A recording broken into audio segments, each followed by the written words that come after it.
बिस्मिल्लाहिर्रहमानिर्रहीम।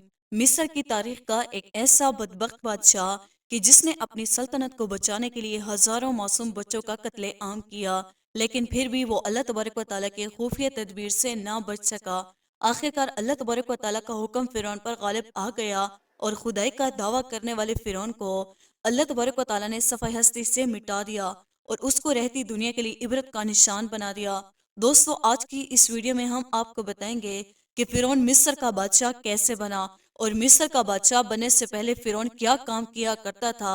मिस्र का बादशाह बनने से पहले फिरौन अपनी जिंदगी कैसे गुजारा करता था और मिस्र का बादशाह बनने के बाद उसने खुदाई का दावा किस तरह किया और किस तरह अल्लाह तबारक व तआला का झूठा दावा करने के लिए फिरौन ने मिस्र के लोगों को जानवरों जैसा जाहिल क्यों बना दिया था। दोस्तों, इस ईमान अफरोज और इबरतनाक वाक़े को सुनने के लिए आपसे हमारी ये गुजारिश है कि हमारी इस वीडियो को एंड तक जरूर देखिएगा। दोस्तों, मिस्र की तारीख में कुल 33 फिरौन गुजरे हैं और इन तमाम तर फिरौनों में से सबसे बदबख्त फिरौन वो फिरौन था जो हजरत मूसा अलैहिस्सलाम के दौर का फिरौन था, कि जिसका जिक्र अल्लाह तबारक व तआला ने कुरान पाक में भी किया है।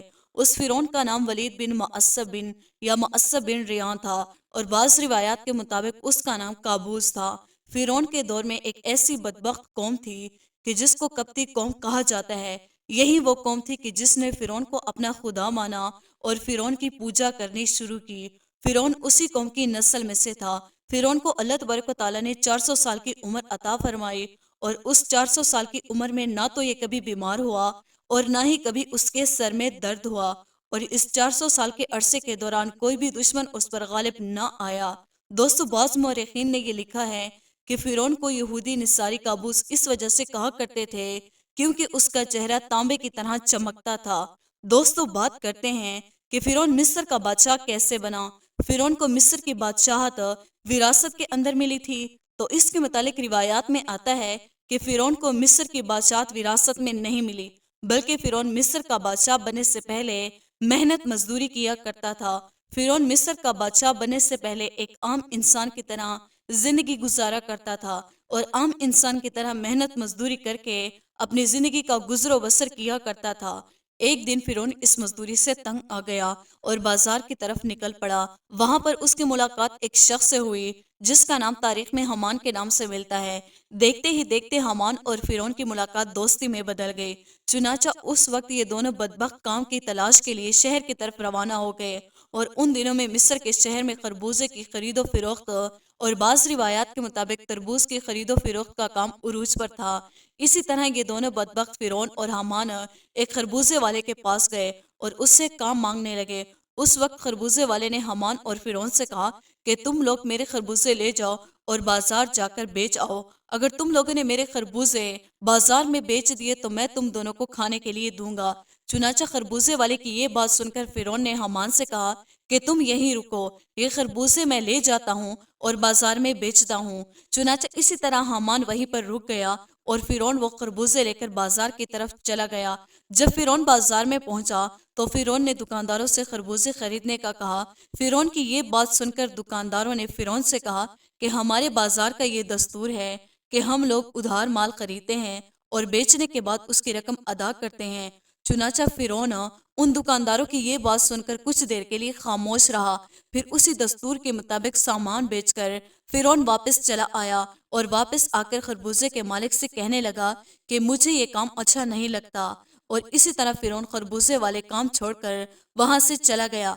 अब फिरौन को किसी ऐसे काम की तलाश थी कि जिसके अंदर फिरौन को ज्यादा से ज्यादा पैसा मिल सके और वो अमीर बन सके। चुनाचा एक दिन फिरौन बादशाह मिस्र के दरबार में चला गया और बादशाह मिस्र के सामने अपनी दरख्वास्त पेश की। फिरौन बादशाह मिस्र से कहने लगा कि मैं बहुत दूर से आया हूँ। फिरौन बादशाह मिस्र से कहने लगा कि मैं यहाँ पर काम की तलाश में आया हूँ और मेरी ये हालत है कि मैं खाने पीने से भी आजिज हूँ। बराए मेहरबानी मुझे मिस्र की इसी सल्तनत के किसी शहर में बतौर फदवी कोई काम दे दिए जाए। चुनाचा उस वक्त मिस्र के बादशाह ने फिरौन की ये बात सुनकर फिरौन से कहा कि तुम कौन सा काम करना चाहते हो।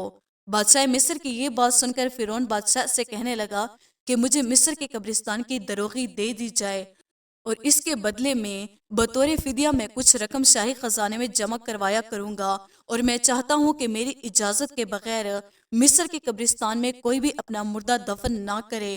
فرعون کی یہ بات سن کر اس وقت کے بادشاہ مصر نے فرعون کو مصر کے قبرستان کی دروغی دے دی۔ اسی طرح مصر کے قبرستان کی دروغی ملتے ہی فرعون بہت خوش ہوا اور خوشی خوشی قبرستان کے دروازے پر جا کر بیٹھ گیا اور خوشی خوشی انتظار کرنے لگا کہ اب کون آتا ہے جو اپنے مردے کو اس قبرستان میں دفن کرے گا۔ چنانچہ قدرت الہی سے ایسا ہوا کہ اسی سال مصر کے اندر ایک خوفناک وبا پھیل گئی، جس وبا کی وجہ سے مصر کے بہت سارے لوگ مرنا شروع ہو گئے۔ چنانچہ فرعون نے جب یہ منظر دیکھا تو فرعون بہت خوش ہوا اور فرعون نے ہر مرنے والے شخص کے ورثے سے ایک ایک سونے کا درہم لینا شروع کر دیا، اور اسی طرح فرعون کے پاس کچھ ہی عرصے میں بہت زیادہ مال و دولت اور روپے پیسہ جمع ہو گیا اور فرعون امیر ترین شخص بن گیا۔ اتنا زیادہ مال و دولت آنے کے بعد فرعون نے یہ سوچا کہ کیوں نہ مصر کے تمام قبرستانوں کی دروغی لے لی جائے اور مصر کے تمام قبرستانوں کو اپنے انڈر لے لیا جائے۔ چنانچہ فرعون نے ایسا کرنے کے لیے مقرب بادشاہ کے کچھ لوگوں کو پیسے دیے اور مصر کے تمام قبرستانوں کی دروغی حاصل کر لی۔ دوستو، اسی طرح فرعون مصر کے قبرستانوں کی دروغی کے ذریعے بادشاہ مصر کے خزانے میں بہت سارا پیسہ جمع کرواتا، جس کو دیکھ کر بادشاہ مصر بہت خوش ہوتا۔ شاہی خزانے میں اتنا مال و دولت جمع کرانے کی وجہ سے بادشاہ مصر فرعون سے پیار کرنے لگا اور اس کو عزت دینے لگا۔ چنانچہ اسی دوران قدرت الہی سے ایسا ہوا، اس وقت مصر کا وزیر مر گیا اور چنانچہ فرعون اس وقت بادشاہ مصر کا بہت زیادہ مقرب اور محبوب بندہ بن چکا تھا، لہٰذا بادشاہ مصر نے فرعون کو ہی مصر کا وزیر مقرر کر دیا۔ اسی طرح فرعون کو اقتدار ملتے ہی فرعون اپنے اقتدار کے نشے میں بدمست ہو گیا اور اقتدار کے نشے میں بدمست ہو کر فرعون نے اپنے دوست حامان کو اپنے پاس بلا لیا۔ اسی طرح فرعون کا دوست حامان جب فرعون کے پاس آیا تو فرعون حامان سے کہنے لگا کہ میں یہ چاہتا ہوں کہ میں خدائی کا دعویٰ کروں اور تمام مصر کے لوگ میری عبادت کریں اور میری پوجا کرے اور مجھ کو اپنا سب سے بڑا خدا مانے۔ فرعون کی یہ بات سن کر حامان ایک دم حیران ہو گیا اور کچھ دیر سوچنے کے بعد حامان فرعون سے کہنے لگا کہ اگر تو ایسا کرنا چاہتا ہے تو سب سے پہلے مصر کے تمام لوگوں کو اپنے ہاتھ میں لے لے اور ان کے دل میں اپنی جگہ بنا اور ان کے دل میں اپنی محبت پیدا کر۔ چنانچہ حامان کی یہ بات سن کر فرعون حامان سے کہنے لگا کہ ایسا کرنے کے لیے ہمیں کیا کرنا چاہیے اور کس طرح ہم مصر کے لوگوں کے دلوں میں جگہ بنا سکتے ہیں، کیونکہ اس وقت مصر کے زیادہ تر لوگ حضرت یعقوب علیہ السلام اور حضرت یوسف علیہ السلام کے دین پر تھے۔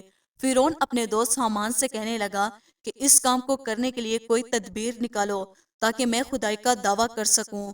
چنانچہ حامان فرعون کی یہ بات سن کر کچھ دنوں تک سوچتا رہا اور کچھ دن سوچنے کے بعد اب آخر کار یہ تدبیر نکالی کہ بادشاہ مصر کے دربار میں ایک درخواست دے دی جائے کہ میں یہ چاہتا ہوں کہ مصر کے تمام لوگوں کی تمام تر خواہشات ایک سال کے لیے بالکل مفت میں پوری کی جائے اور مصر کے تمام تر لوگوں کے تمام تر اخراجات کے پیسے میں اپنی جیب سے ادا کروں گا، اور مصر کے اندر یہ اعلان کر دیا جائے کہ جس شخص کو جو چیز بھی چاہیے وہ بالکل مفت میں حاصل کر سکتا ہے۔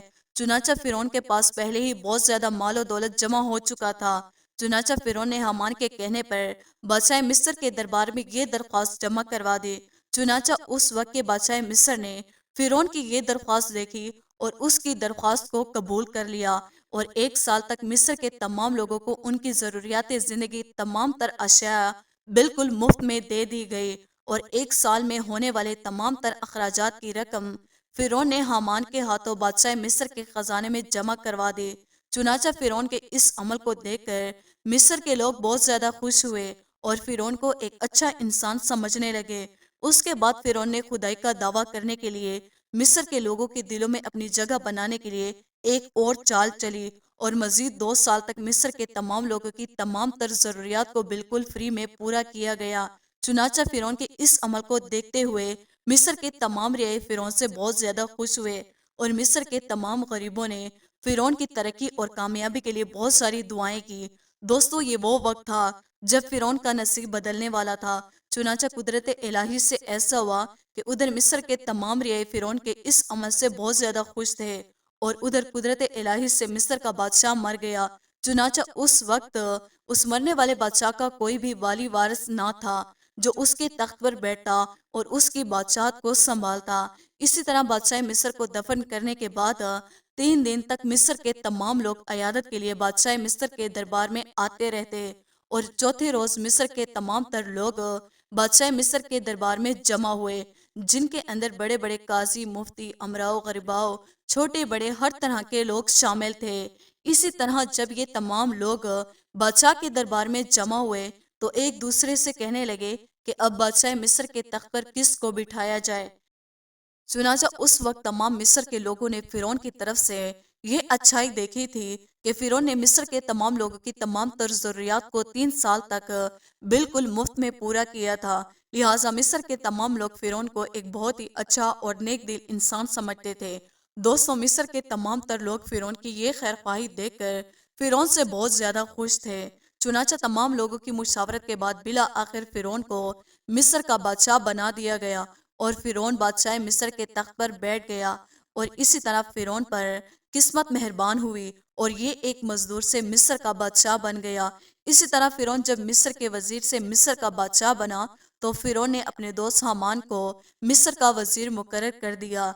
इसी तरह फिरौन मिस्र का बादशाह बनते ही फिरौन अपने दोस्त हामान से कहने लगा कि अब पूरे मिस्र के अंदर हमारी ही बादशाही होगी, हम जो चाहें वो कर सकते हैं।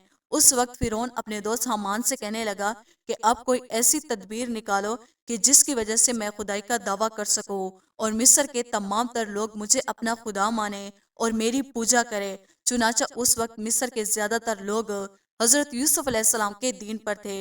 लिहाजा हामान बदबख्त ने फिरौन को ये मशवरा दिया कि मिस्र के अंदर ये ऐलान कर दिया जाए कि जितने भी उलमाए फुजला दीन की तदरीस कर रहे हैं वो सब के सब दीन की दरस तदरीस को ख़त्म कर दें। हामान फिरौन से कहने लगा कि इसी तरह लोगों के दरमियान दीन की तबलीग का सिलसिला ख़त्म कर दिया जाए ताकि लोग आहिस्ता आहिस्ता दीन से दूर हो जाएं और बिल्कुल अपने दीन को भूल जाएं और जानवरों जैसे जाहिल बन जाएं। आइंदा आने वाली नस्ल जो पैदा होगी वो दीन से बेखबर है और जाहिल पैदा होगी। हामान फिरौन से कहने लगा कि जब लोग इसी तरह जाहिल बन जाएं तो उस वक्त तुम खुदाई का दावा कर देना। उस वक्त तमाम लोग तुमको अपना खुदा मानने लगेंगे और तुम्हारी पूजा शुरू कर देंगे। चुनाचा फिरौन ने हामान की ये बात सुनकर ऐसा ही किया और मिस्र के अंदर तमाम दीनी दरसगाहों को बंद कर दिया गया और आहिस्ता आहिस्ता लोग दीन से दूर होने लगे और आइंदा पैदा होने वाली नस्लें दीन से बेखबर और जाहिल पैदा होने लगी। उस वक्त मिस्र के तमाम लोग दीन की दूरी की वजह से और तालीम की दूरी की वजह से जानवर जैसे जाहिल बन चुके थे। फिरौन ने जब ये मंजर देखा तो फिरौन बहुत खुश हुआ। उस वक्त फिरौन ने तमाम लोगों को बुत परस्त बनाने के लिए और खुद को खुदा कहलवाने के लिए ये चाल चली कि तमाम लोग अपने अपने घर में बुत बनाकर उसकी पूजा किया करें और उनके सामने सिजदा किया करें। चुनाचा फिरौन के हुक्म के मुताबिक तमाम मिस्र के अंदर हर घर में बुत बनाए गए और हर घर में वो बुत परस्ती शुरू हो गई। जब फिरौन ने यह देखा कि मिस्र के तमाम तर लोग अल्लाह तबारक व तआला की ज़ात को भूल चुके हैं और दीन से दूर हो चुके हैं और बुत परस्ती के अंदर मुब्तला हो चुके हैं, उस वक्त फिरौन ने मिस्र के तमाम लोगों को एक मकाम पर इकट्ठा किया और उनके सामने खुदाई का दावा कर दिया और इन तमाम तर लोगों को अपने सामने सिजदा करने का हुक्म दिया।